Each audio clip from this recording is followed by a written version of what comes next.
بسم اللہ الرحمن الرحیم، السلام علیکم۔ میں ہوں فہیم اختر، ایک نئے ولاگ کے ساتھ حاضر خدمت ہوں۔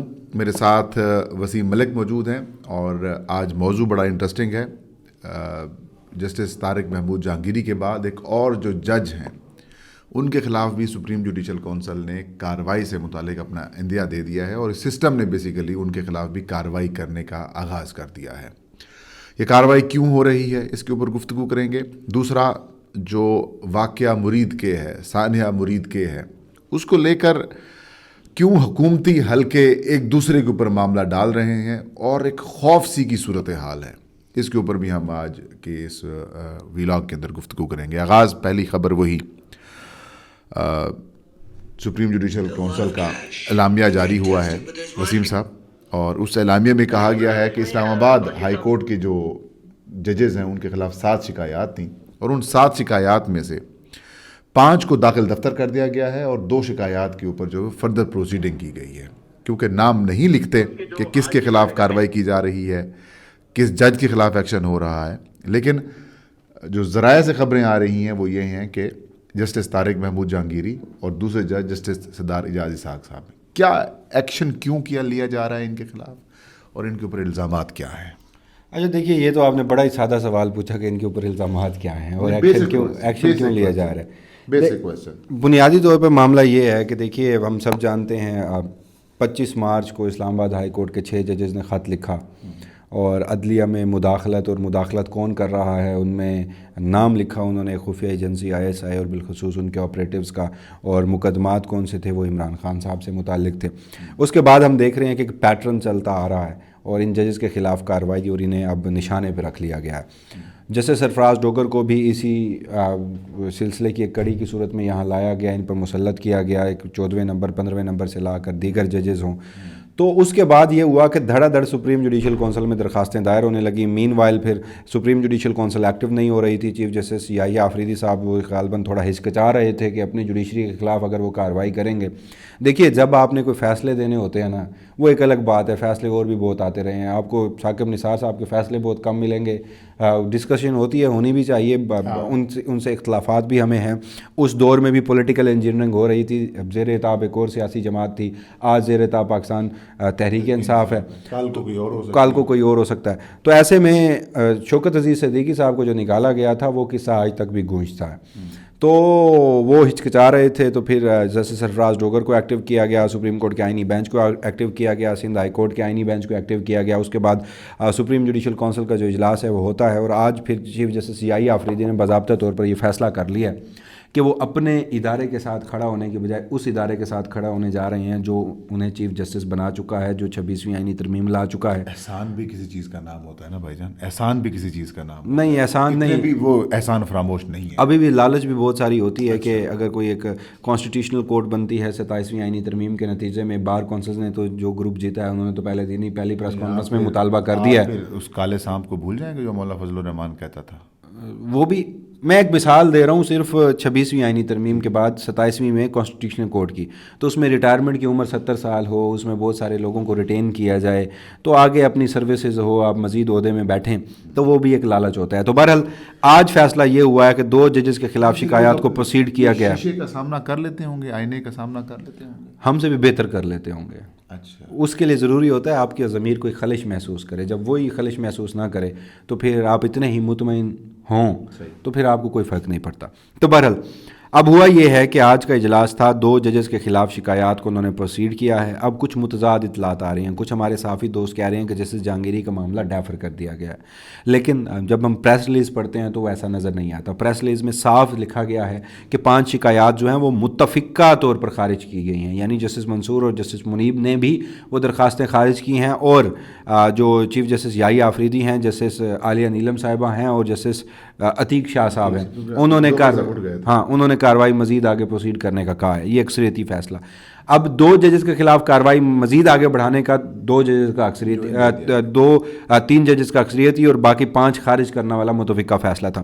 اب اس میں ایک جج تو ہیں جسٹس سردار اعجاز اسحاق، ان کو ان سے جواب طلب کر لیا گیا ہے، اور مس کنڈکٹ کے جو حالیہ، میں وہی پوچھ رہا تھا کہ ان کے اوپر کیا الزام ہے؟ دیکھیے حالیہ تاریخ میں ویسے تو انتہائی پراکسی قسم کے جو لوگ ہیں وہ آ کے شکایات دائر کرتے رہتے ہیں. حالیہ 1 اگست میں ہوئی اور 1 ستمبر میں ان کے خلاف 2 شکایات دائر ہوئیں. اگست والی درخواست جو ہے وہ میں آپ کے سامنے رکھ دیتا ہوں. وہ تھوڑی مذہبی نوعیت کی ہے، چونکہ وہ آپ کو یاد ہے کہ سردار اعجاز اسحاق صاحب نے بلاسفیمی گینگ والا معاملہ براہ راست نشر کر کے اور کچھ لوگوں کو ایکسپوز کیا تھا، اور اس معاملے پر جوڈیشل کمیشن اور پھر وفاق اس میں کودا، اور وفاق نے آ کر وہ فیصلہ جو ہے وہ انڈو کروا دیا.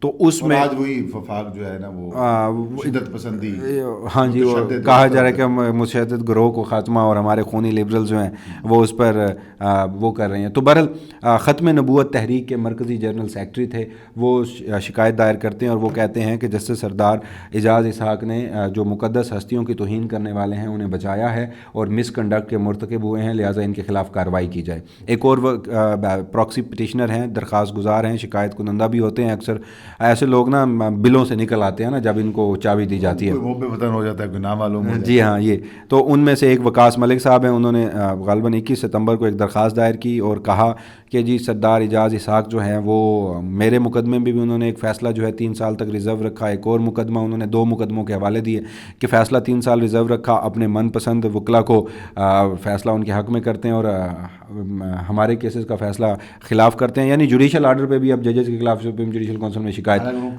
کور حاصل ہے. اور ایک اور وہاں پر اطلاع یہ رکھی گئی کہ جسٹس جو سردار اعجاز اسحاق، اگر جوڈیشل آرڈرز کے اوپر کارروائی شروع بنتی تو سب سے پہلے تو وہ جو بینچ تھا جس نے جسٹس جہانگیری کو کام سے روکا تھا اس کے خلاف ایکشن. ہاں وہ درخواست گزار بھی کہہ رہا تھا یہ فیصلہ نہیں بنتا. تو خیر اس کے بعد ہوا یہ کہ ایک اور جو درخواست تھی اس میں اسی شکایت میں وقاص ملک صاحب والی شکایت میں یہ بھی کہا گیا تھا کہ سردار اعجاز اسحاق صاحب اپنا چیمبر چلاتے ہیں اور اپنے چیمبر کے وکلا کو وہ بہت زیادہ رعایت دیتے ہیں، فیصلہ ان کے حق میں دیتے ہیں. ٹھیک ہے، ایک سیریس نوعیت کا ہے، اس پر ضرور تحقیقات ہونی چاہیے. چاہے اسلام آباد ہائی کورٹ کے 5 آزاد منچ ججز ہیں، ہم نہیں کہہ رہے کہ ان کے خلاف آپ مس کنڈکٹ کر رہے ہیں تو ان کے خلاف سب سے پہلے کارروائی ہونی چاہیے، پبلک ڈومین میں ہونی چاہیے، چھپا کے کارروائی نہیں ہونی چاہیے، بند کمروں میں فیصلے نہیں ہونے چاہیے. تو بہرحال یہ معاملہ ہوا ہے. دوسرا جیسے جہانگیری، ہماری جو انڈرسٹینڈنگ ہے اب تک کی وہ یہ ہے کہ دوسرا معاملہ جیسے جہانگیری کا ہے، کیونکہ ہمارے دوست جو کہہ رہے ہیں وہ کہہ رہے ہیں کہ ان کا معاملہ ڈیفر ہوا ہے، تو پھر تیسرے کوئی اور جج ہوں گے جیسے سمن کا نام لیا جا رہا ہے. لیکن اسلام آباد ہائی کورٹ کی حد تک پریس ریلیز میں یہ نہیں لکھا گیا کہ معاملہ ڈیفر کیا دیا گیا، وہاں لکھا گیا کہ کارروائی کا آغاز کرنے کا فیصلہ کیا گیا. اور پھر ہمارے وہ دوست یہ بھی کہہ رہے ہیں کہ جسٹس منصور نے اپنا ڈائسینٹنگ اوپینین دیا کہ اس معاملے کو ڈیفر نہ کریں، درخواست خارج کریں. تو جسٹس منیب کس حیثیت سے چپ تھے؟ میری خبر یہ ہے کہ 12 جولائی سے پہلے جسٹس منیب اس پہ رائے دے چکے تھے کہ یہ کارروائی جو ہے نہیں بنتی، تو اگر اپوز کرتے تو پھر دونوں کرتے نا. اس خبر میں مجھے تھوڑا سا بڑی معذرت کے ساتھ ہمارے وہ بڑے مستند اور بڑے قابل دوست ہیں اور بڑی مستند خبریں دیتے ہیں، میں ان کے انفارمیشن پہ اس لیے سوال اٹھا رہا ہوں کہ مجھے اس میں کچھ جھول نظر آ رہے ہیں. بہرحال ایک تو یہ ہوا. دوسرا یہ ہوا کہ آپ کی عدلیہ کو اب باقاعدہ ایک رجمنٹ، جسے ایک منظم فوجی دستہ کہتے ہیں، وہ بنا دیا گیا ہے. آج کچھ ججز کوڈ آف کنڈکٹ میں رولز جو ہیں ان میں ترامیم ہوئی ہے. ایک رول یہ بنا تھا، قاضی فائزیسا صاحب بنا کے گئے تھے کہ جب کسی جج کے خلاف کوئی الزام لگے تو وہ جج پبلک ڈومین میں آ کر میڈیا پر اپنے الزامات کا جواب دے سکتا ہے. اور اسی سلسلے کی کڑی میں ایک دن غالباً وہ 16 فروری کا دن تھا، وہ سپریم کورٹ میں کودے ٹپکے، میں بھی وہاں لکیلی پہنچا تو ایک انٹرویو. ابھی تک کوئی الزام موجود ہے؟ چلیں وہ آپ لوگوں کا حق ہے الزام اور آپ سوال کریں، میں اس کا جواب دینے کا پابند ہوں، تو جواب دینا بھی میرا استحقاق ہے. خیر اس سارے معاملے میں پھر یہ ہوا کہ قاضی فائزیسا صاحب پتلی گلی سے نکل گئے اپنے الزامات پہ جواب دے کر. آج وہ بڑا الزام تھا ان کے اوپر جو انہوں نے کمشنر راول پنڈی نے لگایا تھا، تو ظاہر ہے ان کے لیے حق تھا. اور اب اسلام آباد ہائی کورٹ کے دو ججز ہیں یا 5 ججز ہیں، انہوں نے جو سپریم کورٹ میں گفتگو کی تھی صحافیوں کے جواب، شاید میرے خیال وہ ناگوار گزری ہے. اچھا، صرف اسلام آباد ہائی کورٹ کے 5 ججز ہی نہیں، سپریم کورٹ کے کچھ ججز، جسٹس منصور، جسٹس منیب، جسٹس اطہر، جسٹس عائشہ جو ووکل ہیں، ان کو بھی مد نظر رکھ کر یہ کوڈ آف کنڈکٹ میں ترمیم کی گئی ہے. ایک ترمیم تو یہ ہے کہ جج اب چاہے کوئی ثقافتی ہو، سماجی ہو، سیاسی ہو، کسی بھی نوعیت کا کوئی ایونٹ ہو، نہ تو اس کی صدارت کر پائیں گے اور اس میں شرکت سے بھی گریز کیا جائے گا.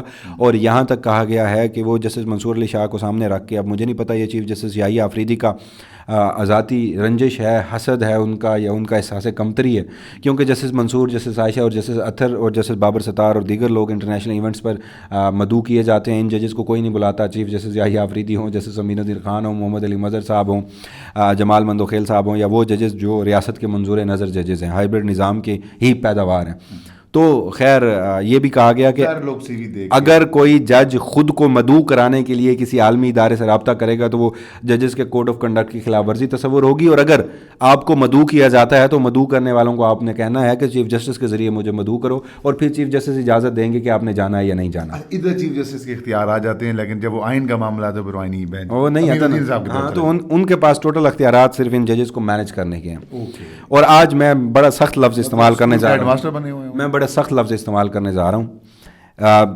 میرا سوال تھا, میری یہ ذاتی رائے بھی تھی کہ چیف جسٹس یحییٰ آفریدی اسلام آباد ہائی کورٹ کے ججز کے خلاف اس حد تک نہیں جائیں گے کہ سپریم جوڈیشل کونسل سے نکالے جائیں.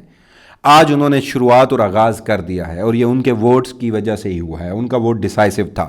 وہ اگر دوسری طرف جاتے تو ان ججز کے خلاف کوئی کارروائی نہ ہوتی. تو میں یہ سمجھتا ہوں کہ چیف جسٹس یحییٰ آفریدی نے یہ کالک بھی اپنے منہ پہ مل لیا. بڑا خوفناک لفظ ہے. دیکھیے یہی ہوا ہے نا, یعنی 25 مارچ سے پہلے یہ سارے پارسا تھے. 25 مارچ 2024 کے بعد انہوں نے خط لکھا, پھر انہوں نے جسٹس ڈوگر کو تسلیم نہیں کیا, چیلنج کیا, پھر انہوں نے اپنے حلف کے مطابق جسٹس جہانگیری تب تک ٹھیک تھے جب تک آپ انہیں چیف جسٹس بنانے کے لیے میسیجنگ بھیج رہے تھے. سنیں کیا مجبوری ہوتی ہے, اس ملک میں چیف جسٹس سے بڑا کون سا عہدہ ہے؟ اس دنیا میں ایک عدلیہ کے سربراہ سے بڑا, قاضی اعلیٰ سے بڑا کون سا عہدہ ہے؟ مجھے اس دنیا میں کوئی عہدہ بتائیں. تو جب آپ کا ضمیر خلش محسوس نہیں کرتا تو پھر میں کہتا ہوں نا کہ آپ مطمئن ہیں. تو اس سارے معاملے میں اب ایک اور جو امینڈمنٹ کی گئی ہے وہ یہ کہ جج جو ہے وہ ایک تو کسی تقریب میں شریک نہیں ہوگا, میڈیا کے سامنے نہیں آئے گا, اس پہ کوئی الزامات لگیں گے, یا وہ کوئی ایسی بات نہیں کرے گا جس سے کوئی عوامی تنازع ہو. اپنے ذاتی سارا کچھ کنٹرول کر کے یا تقریر نہیں کرے گا, اختیار دے دیا ہے, اپنے پاس رکھ لیا ہے, یا پھر اختیار ایک کمیٹی کو دے دیا. کمیٹی وہ چیف جسٹس اور سپریم کورٹ کے 4 ججز اور جس جج کے خلاف الزامات لگے ہیں وہ لکھے گا رجسٹرار کے ذریعے اس کمیٹی کو, اور وہ کمیٹی ادارہ جاتی رد عمل کے لیے جواب دے گی. یعنی ان ججز نے سپریم جوڈیشل کونسل کو ایڈریس کر کے کہا تھا کہ مداخلت ہو رہی ہے, ہمیں بتائیں. آپ نے انہیں ان کے ہاتھ پاؤں باندھ کے انہیں خفیہ ایجنسیوں کے سامنے پھینک دیا ہے. اب آپ کہہ رہے ہیں کہ ہم تمہیں ماریں گے بھی صحیح, لیکن تم نے چیخنا اور رونا نہیں ہے. آرمی بھی ظاہر ہے, پاکستان فوج کے اندر بھی ایک ڈسپلن ہے نا یہ والا, کہ تو وہی ڈسپلن ادھر لاگو کر دیا گیا. لیکن مسئلہ ایک اور ہے نا, یہ عدلیہ ہے, یہ ایک آزاد ادارہ ہوتا ہے, ان کی خود مختاری آزادی ہوتی ہے, آپ اس کو سبوتاژ کر رہے ہیں. تو بہرحال یہ 2 آج ڈیولپمنٹ ہوئی ہیں عدلیہ کی وجہ سے. انٹرسٹنگ ڈیولپمنٹس ہیں. دوسری جو ڈیولپمنٹ ملک صاحب وہ میں آپ کے اوپر کامنٹ بھی لوں گا, لیکن اس سے پہلے ناظرین اس وقت پاکستان کے صحافتی, میڈیائی یا سیاسی حلقوں کے اندر شاید یہ بات پبلکلی ڈسکس نہ ہو رہی ہو جو کچھ مرید کے اندر ہوا. تحریک لبیک کے کارکنان کے ساتھ جو کچھ مس ہینڈلنگ ہوئی ریاست کی طرف سے, اداروں کی طرف سے, پولیس کی طرف سے, لیکن یہ ایشو اس وقت عوامی بنا ہوا ہے. عوام کے اندر اس کے اوپر بڑی زور و شور کے ساتھ بحث جاری ہے, لوگ یہ گفتگو کر رہے ہیں, اور اس کا اثر یہ ہے کہ 21 گھنٹے پہلے خواجہ محمد آصف جو کہ وفاقی وزیر دفاع ہیں وہ ایک ٹویٹ کرتے ہیں, اور اس ٹویٹ میں وسیم صاحب وہ مرید کے والا واقعہ جو ہے اس کا جو ملبہ ہے یا اس کی جو ذمہ داری ہے وہ وفاقی حکومت کے اوپر ڈالنے کی بجائے وہ وزیر اعلیٰ پنجاب مریم نواز کے اوپر ڈالتے ہیں. میں ٹویٹ پڑھ دیتا ہوں, اس کے بعد ہم پھر آپ سے سوال بھی کریں گے کہ معاملہ بنیادی طور پر کرنا کیا چاہتے ہیں. وہ یہ ہے کہ آج وزیر اعظم شہباز شریف کی صدارت میں اجلاس ہوا جس میں فیلڈ مارشل عاصم منیر اور عسکری قیادت, صوبائی وزرائے اعلیٰ, گلگت بلتستان اور آزاد کشمیر کے وزیر اعلیٰ بھی موجود تھے. پنجاب میں TLP کے بلوے اور لا قانونیت سے جس طرح وزیر اعلیٰ مریم نواز کی قیادت میں انتظامیہ نے ہینڈل کیا ہے وہ قابل تعریف ہے. دہشت گردی اور دوسرے مسائل پہ بغیر ابہام کے اور پورے اعتماد سے اظہار خیال کیا. TLP کے متعلق جس طرح پنجاب حکومت نے فیصلہ کن رویہ اپنایا گیا ہے اسی طرح کی تمام تنظیموں سے ڈیل کرنے کی حکمت عملی میں پنجاب کی تقلید کرنی ہوگی. پاکستان کو ایک قومی لاحہ عمل تشکیل کرنا ہوگا. ہمیں ریاست کا سافٹ اسٹیٹ امیج ختم کرنا ہوگا. پاکستان کو قانون اور آئین کے مطابق ایک ہارڈ اسٹیٹ کی شناخت بنانا ہوگی. پنجاب نے اس کی ابتدا کر دی ہے. ملک صاحب, اگر تو کر دی ہے تو پوری ریاست کو اون کرنا چاہیے, وفاق کو بھی اون کرنا چاہیے. یہ کیوں ٹارگیٹڈ آپ کہہ رہے ہیں کہ مریم نواز نے کیا ہے, پنجاب نے کیا ہے؟ سب سے پہلی بات تو یہ کہ ابھی تک آپ نے نمبرز نہیں بتایا کہ کیا ہے آپ نے. مطلب آپ نے اس بات کا اعتراف کیا ہے کہ وہاں پر آپ نے جو کچھ کیا ہے اس کو آپ اون تو کروا رہے ہیں پنجاب کی طرف, لیکن یہ ایک اعتراف بھی ہے کہ آپ نے کچھ کیا ہے. پہلی بات تو مجھے یہ بتائیں کہ یہ ایک مسخرہ جو پاکستان کا وزیر دفاع بنا دیا گیا تھا, سیاسی لوگوں کے بارے میں ایسی گفتگو نہیں کرنی چاہیے, لیکن جب آپ ایک خاتون کا مینڈیٹ چھین کر 2018 میں بھی آپ کے اوپر الزام ہے کہ جنرل باجوہ کو کال کر کے آپ آئے, اس بار بھی ایک خاتون کا مینڈیٹ چھین کر آپ وزیر دفاع بنا دیے گئے, اور وہ اقبال سنگھیڑا والے معاملے پر ہم نے آپ کی حیثیت بھی دیکھ لی. جس کی بنیاد غیر قانونی غیر آئینی ہو, اور وہ آئین اور قانون کو کہہ رہا ہے کہ ریاست کو ہارڈ اسٹیٹ ہونا چاہیے. نہیں, وہ کہہ رہا ہے کہ آئین اور قانون کے مطابق ہارڈ اسٹیٹ. آپ کے قانون میں اور کس آئین میں لکھا ہوا ہے کہ آپ ایک ہارڈ اسٹیٹ بنیں گے؟ آپ پھر جعلی مینڈیٹ والی, تو آپ آئین اور قانون کا تو سہارا نہ لینا. مطلب یہ اتنی ڈٹائی تو آپ میں نہیں ہونی چاہیے. آپ نے جو اوپر جن کا نام لکھا ہے ان کا سہارا لینا. ہاں, تو آپ کھل کے ان کو اون کریں. دیکھیے, آپ اس ملک میں الٹے لٹک جائیں, سیدھے لٹک جائیں, طاقت کے زوم میں آپ 2 سال 4 سال 10 سال 1 دہائی ورسٹ کیس سینیریو میں بتا رہا ہوں, آپ اس ملک پہ راج کر جائیں گے. At the end of the day آپ کو اس ملک کو ایک آئینی ریاست, ایک کانسٹیٹیوشنل اسٹیٹ بنانا پڑے گا. اس کے سوا آپ کے پاس کوئی چارہ نہیں ہے. ہاں, آپ نہیں بنائیں گے, آپ وقت ضائع کریں گے, عوام پاکستان کو مزید پیچھے دھکیلیں گے. تو میں آج بھی پر امید ہوں کہ وہ وقت اب زیادہ دور نہیں ہے کہ جب یہ ملک ایک کانسٹیٹیوشنل اسٹیٹ بنے گا. اس کے علاوہ کوئی چارہ نہیں ہے. دوسری بات, جو کچھ 13 اکتوبر کو ہوا,